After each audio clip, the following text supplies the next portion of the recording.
Hello and welcome to another Wind and Willows video review. This week it's the Kidnapping of Toad. I know Halloween's coming up and you're probably wondering, oh, we must be reviewing Monster of the Wildwood. That is the next one.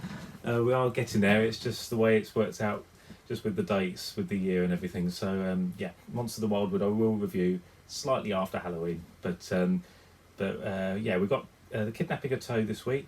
If I'm totally honest, it's not one of my favourites. In fact, it's one of my very least favourites, I'm afraid. But like in all series, there's strong and weak episodes. You're always going to have them. This, in my opinion, is one of the weakest. But there are moments in it, and I'm looking forward to watching it now to remind myself of those moments, because I haven't watched it as many times for the reasons I've just mentioned. But let me just start it anyway. Sync up if you want to with me now. Just pressing play right now. So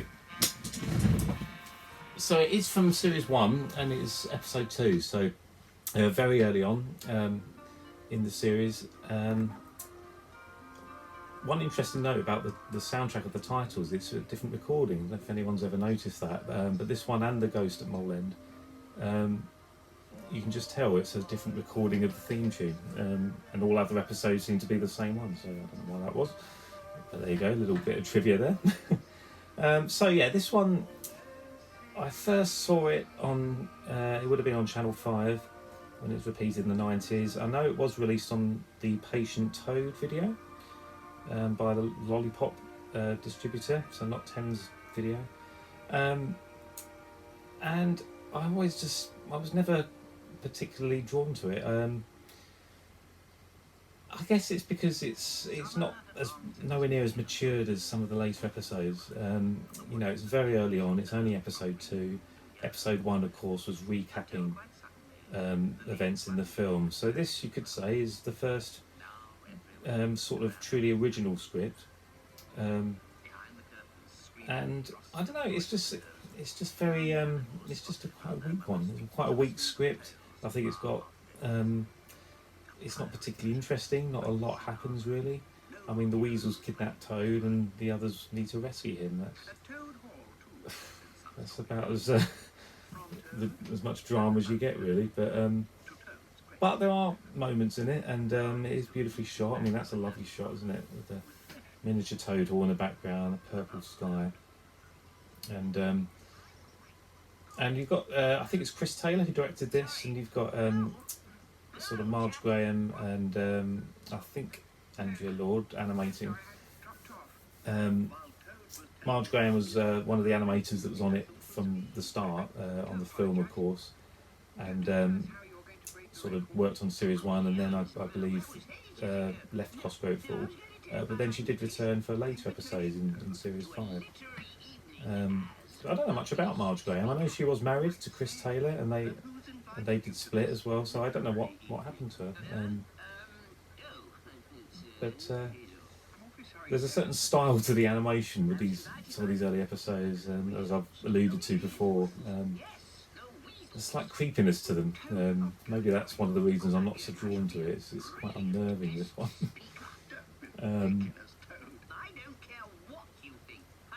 So basically, Toad's giving. I do like the notes.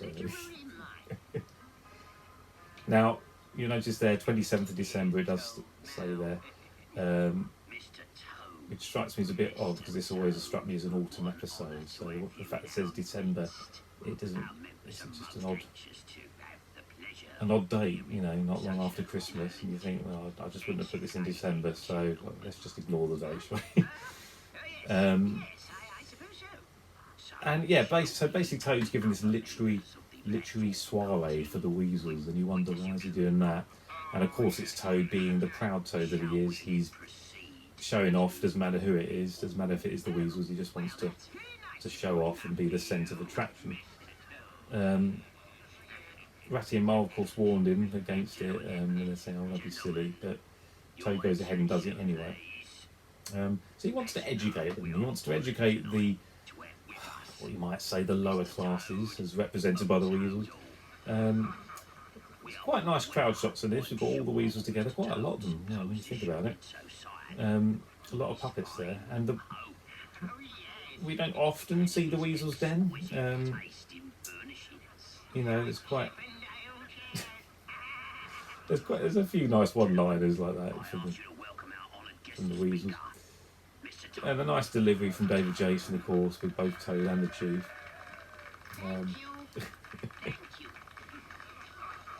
And I'm probably a bit harsh on it. I mean, already I'm thinking there's some nice moments. It is nicely shot.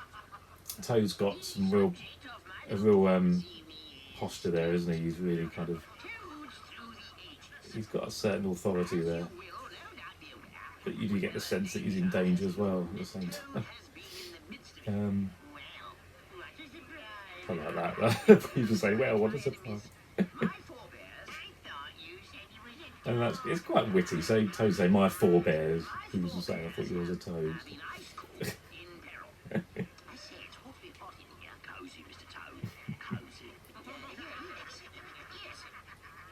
I like the way that shot with the weasels in the foreground there.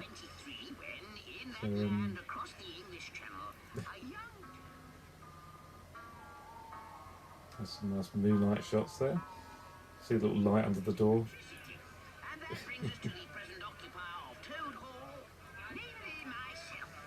So yeah, I struggled to talk through this one if I'm honest, because I haven't got an awful lot to say about it. I haven't, like I say, haven't seen it as many times as a lot of the other episodes. It's actually it's funny looking at this puppet of Toad now. It really does remind me of the one that's been discovered and recently donated to the archive. And as I said before, there were different puppets. They had different looks. This one, hard to describe it. It's just got that certain kind of squashed look. Whereas the other ones sort of had more protruding sort of cheekbones, and you can almost do more with it. It's a nice animation there. The Chief is poking him, and Toad actually reacting. His body going back, head going down. It's quite nice. And the lighting's interesting in this one. I think you've got some harsh shadows here and there, and of course it kind of suits the episode, isn't it? So Toad's that huge shadow cast over in there. I'm demanding £50. £50. It's also a bit slow, this one. I think it's really dragged, and you think even the delivery of the lines, and I know that is the case with a lot of other episodes as well. It is a slow-paced series, quite a bit.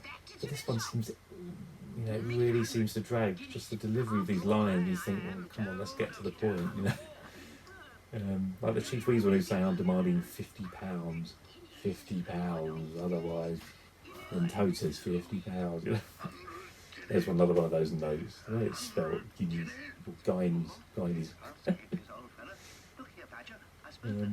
So of course Badger's involved, which makes sense, bringing Badger into it. He's the one that's going to, steer the others into saving Toad and work out what they should do. Whenever I see Badger's interior, particularly these early episodes, I'm always impressed by that glow of the fire. You can see it on Badger there very clearly, and they obviously animated that. And it'll be some kind of gizmo, like a wheel, some wheel that's being turned or something like that, where they're just constantly moving gels across lights. And it's nice. It does work. I mean, the fire looks it's glowing less than the walls, so, but it's fine. It seems to work. It's always interesting the way some of these early shots are done as well. Like the close-up of Badger there, and his snout being so close up to the lens, they would use a particular type of lens for that. That glow of the fire is probably a bit overdone, actually, in that shot. The really interesting thing is, as well, when this was shown on Channel 5, there's a little snippet here that was cut. When Mole just said, a mole, and Ratty said, steady a mole, old fella, and he continued his line, but it actually cut as soon as Ratty said fella, straight to the tunnel. It's weird. So the first time I saw it completely intact was when it was released on DVD. And I saw it on DVD before I saw it on VHS. I quite like this. So the weasels are doing shifts, and they're just sick of listening to Toad. Now, although this is witty and quite funny, I think it's another reason I don't quite like this episode. It just seems so far-fetched and not very believable. The fact that Toad's being held ransom, and Toad was actually saying, "Oh, we'll put the money up," and that's he's just being stupid because he's thinking about himself. Oh, he's worth more than that. But then you see he's a prisoner, and he just goes on. He just rabbits on as if there's nothing going on. And I don't know. I just feel like his character's not quite developed yet. You think he'd be a bit more whiny than this.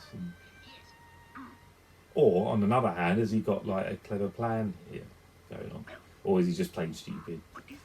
I don't know. I just think they're not fleshed out enough. And also with this scene is another scene that really drags, and I think they're talking as if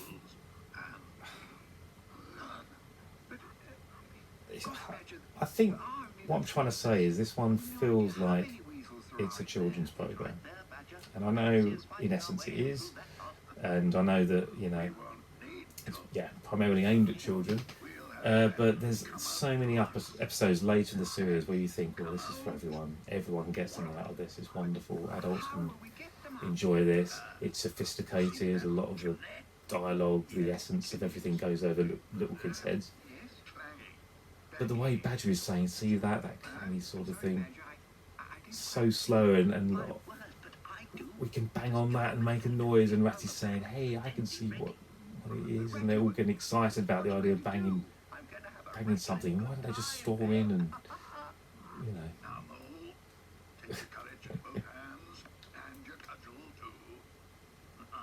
So I don't know. It'd be interesting to hear whether you agree. Any comments you want to leave. I'd be really interested to know what you think. Am I being too harsh on this one?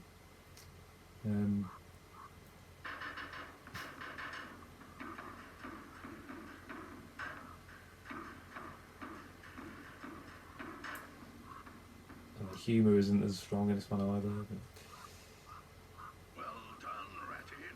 Now they're wearing all their sort of traditional costume, and it's so interesting. Like doing these reviews, I'm bouncing about across series, of course, because of the seized order put them in. And when you see an early one like this, you're reminded of how they always wore these clothes. The only difference really that came up was Ratty would occasionally have his blue and white jacket, but actually more often than that he'd have one of these jumpers, and often the blue one.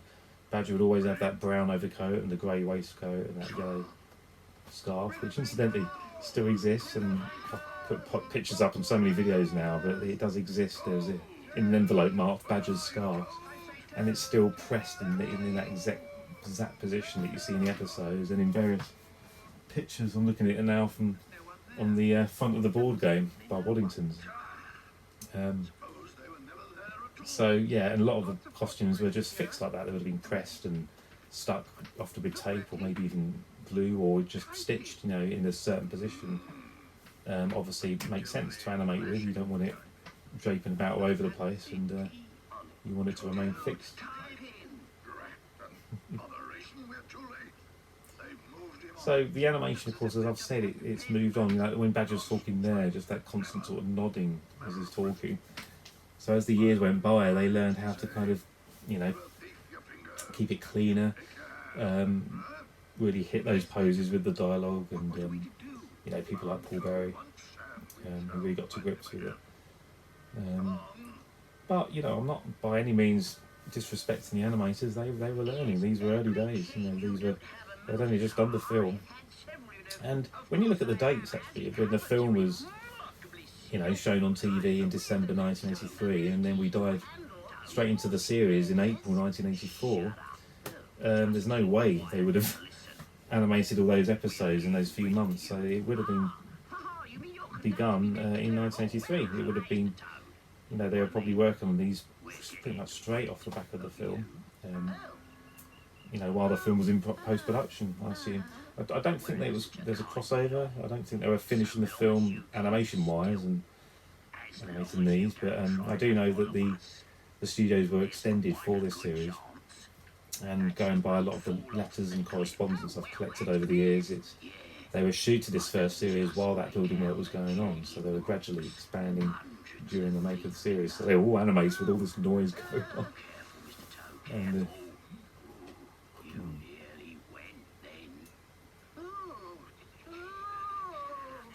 so basically here the Weasels have had enough. So they basically kiss goodbye to any money, and they're just being mean, but they're just leaving Toad just wobble off a log. It's so stupid, isn't it? You've got some sort of note pinned to the back of him. Sir! Oh, don't leave me! My legs. Almost there. Oh, I can just make out that. Goodness, it's one of them. Come on. Ratty. Badger. Look. Thank Oh, my dear old weasel friends. Hey, please. Please get me. But again, it's pretty slow. It's like this build up to something that's not that funny. I mean, it's kind of an amusing situation, I suppose, but it's just. I know I'm talkative and self-centered. Oh, is he reformed? Can the weasel? And you've got Badger, of course, like talking. Let me watch That was an interesting line he had there, as he reformed where I have failed. So Badger's alluding to the fact that he's always tried to reform Toad, tried to make him a changed creature. And Toad, of course, never quite has he? I mean, through the course of the series, he's changed in some ways, and certainly by the time we get to Tale of Two Toads, you really feel he's made some changes. Toad, are you alright? Yes. No more. So this reminds me of later episodes with like Harvest and various episodes, or like the Labyrinth. Ones I've reviewed recently where he's just kind of so melodramatic and over the top and believe he's dying, and and this, of course, was the first time that really happened, isn't it? There you are, Toad. Now, what's the matter? It's also that really bothers me, the animation of the eyes and moving up and down so much. Don't Yeah. hide the truth from me, dear I seem Ratty. to have this habit of just bringing the eyes to all like the extreme positions, rather than keeping them a bit more focused and at the centre. Don't weep for me. It's almost like they lacked confidence in keeping Toad's eyes steady and focused. Born in captivity. Cliff, Toad. What's all this stuff about a cliff? Do you not see it tower above us? Do you not see it? It's awful. Badger's very still there. It's quite interesting. He's just blinking. Quite nice control there. It's nice to see, actually. And Toad's got the dialogue, and just to keep Badger alive, he's just blinking there. Rubbish. And to have Toad lying down there, you would have had to anchor him. You would have had a magnet under his left foot there. But I believe they would have fixed his arms down as well, maybe some wires coming through the set, because it's very nice to see him not shaking about. And I think there were moments in the film where you did get, certain scenes where the characters are floating about a bit. But yeah, you just got to remember that it was a young bunch of people, young, inexperienced, really. I mean, this was all off the back of Chorlton and the Wheelies and Cockleshell Bay. They've done the Pipe of Hamelin, of course, and Cinderella. But yeah, not a hugely vast catalogue in terms of sophistication. This was just so, miles ahead of Chorlton and the Wheelies, in terms of the puppets and the lip sync and all that. But they were still learning, and it's wonderful that this series went on so long for them to really, hone their trade, and hone their skills. So many people that I knew that I worked with, like set people and prop makers and so on, joined the series during its run, like by series 2 or 3 or something, and they'd seen it on TV, of course, and they all feel so privileged to have been part of it, and part of that evolution.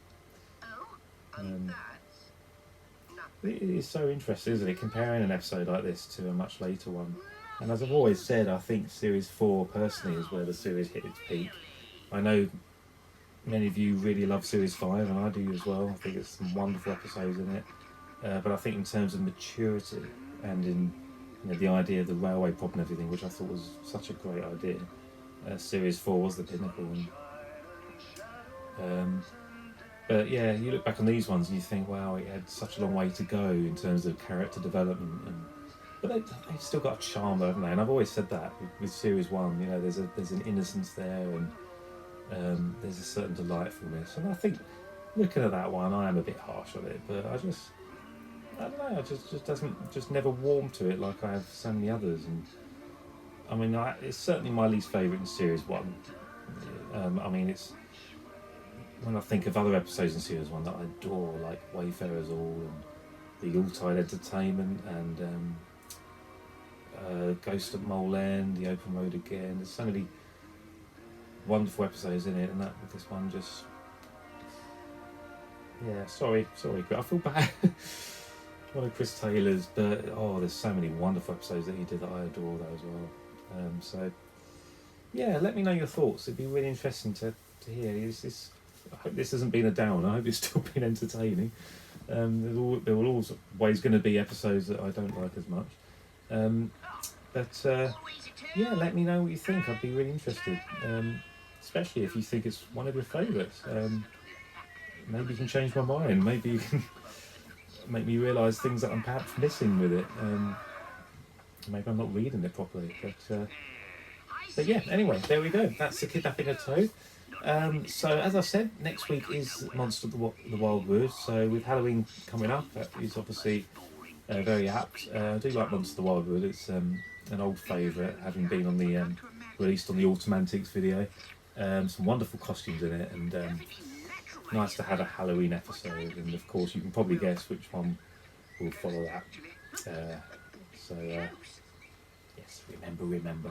That's the episode following that, with Bonfire Night coming up, of course. So, do join me next week for that, and enjoy this, the autumn weather's taking a turn for the worse, certainly where I am. Lots of rainfall. But yeah, it is that time of year, isn't it? So, it's to be expected, really. So, thanks very much, as always. All the best, and I shall see you next week for Monster of the Wild Wood. Take care, and see you then.